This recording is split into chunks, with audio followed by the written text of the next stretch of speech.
joining us now, we have Chris Noel Bendijo, Deputy Chief of Staff and Director for Legal and Legislative Affairs of the Office of Civil Defense. He's also an OCD spokesperson. He will be talking to us about the grass fire in Ilocos. Welcome to the Storycon, sir. Welcome. No, Good afternoon. Ami, from political fire to tunay na fire. Oh, grass Tunay fire na lang fire, naman. Pero malaki-laki kasi yung fire eh. Ang laki Ang laki ng lugar na yon. At saka probinsya ng presidente. Ayan, importante yan. Sir, Yes. update lang. Contained na ba? Gaano kalaking pinsala? How deadly was this? How manageable was this fire? Gentlemen, good afternoon. Ma'am Amy, good afternoon. Thank you for having me on your show. For our updates, the fire is already under control through the joint efforts of different government agencies pursuant to the instruction of the President to have a whole-of-government approach to address yung mga ganitong disasters and sakuna. We were able to control the fire as of 12 this afternoon. We were able to deploy 3 aircraft from our Philippine Air Force who conducted heli bucket operations. Our local government, together with our provincial disaster risk reduction management, our Philippine National Police, they were able to have a break insofar as the fire so that it won't spread anymore. But insofar as damage is concerned, it was a total of 287 hectares which were affected by the fire. Laki-laki nun Alam na ba natin kung anong dahilan? As of the moment, ma'am, it's still under investigation, undetermined. Right now po, our efforts are concentrated on saturating the ground. Continuous pa rin po yung ating heli bucket operations.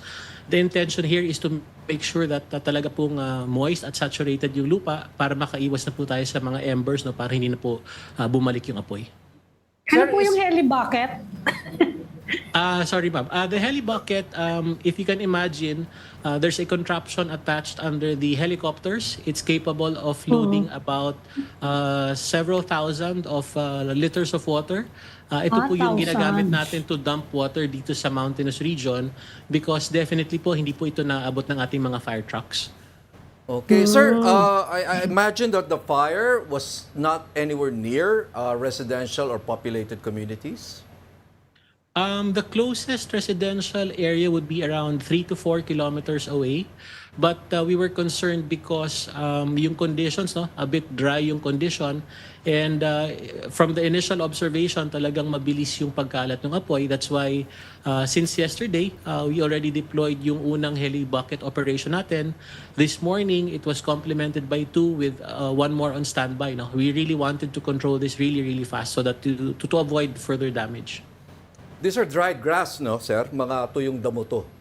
Wala talagang Yes, forest sir. ito. Okay. Yes, sir. That's a combination of dried grass. Marami din pong tuyong dahon. Ito rin po yung nag-contribute bakit ganun kabilis yung pagkalat po ng apoy. So far, ano yung medyo malapit sa ganitong kalaking apoy ang nangyari dito sa ating bansa? To my understanding, sir, there was a in just February, in Benguet, there was also a similar grass fire.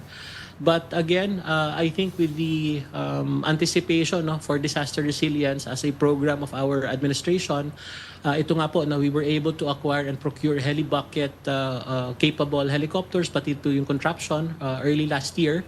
And ongoing nga po yung kanilang training starting March of last year. And fortunately po, we were able to make use of this training. Ito pong nangyaring mga apoy na to. So mas maganda yung ating disaster mitigation kesa sa Western Los United Angeles. States, Los Angeles, California. Iba naman natin yung conditions yun, we mga can wind say that conditions. talaga pong again, with the instruction of the President to have a whole-of-government approach, yung ating pong mga coordination with the local governments, mas maganda po talaga ngayon. In fairness naman po, talagang tulong-tulong ito, at kaya po mabilis na apula yung apoy. Okay, sir, is this emerging as a regular risk in that part of the country, in Ilocos, and at this time of the year? Well, in terms of it being regular, sir, I think it's really the condition on the ground that would make it susceptible for these types of fires, no?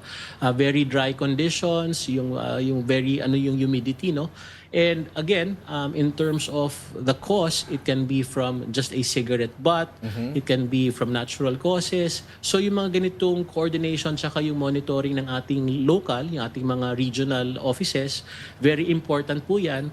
Ang OCD naman po is very ready, no, to coordinate and to deploy yung ating mga uniform personnel, yung ating mga aircraft vessels, no, who are capable of addressing these.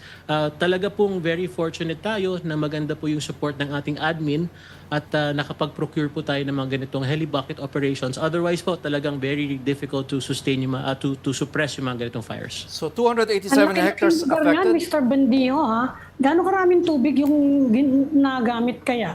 That's a huge, huge area. As to the total number of liters of water, ma'am, I do not have that information now. But for every bucket po, that's 2,500 liters of water. And until present time po, tuloy-tuloy pa rin po ito because ang gusto po natin talagang isaturate yung ground para po makaiwas na po sa potential na ember, no? Baka po magdulot pa ng iba pang fire. So talaga pong tuloy-tuloy pa ang ating operations. Okay. 287 hectares, Mr. Bendijo, ang affected dyan Yes. sa grass fire na yan.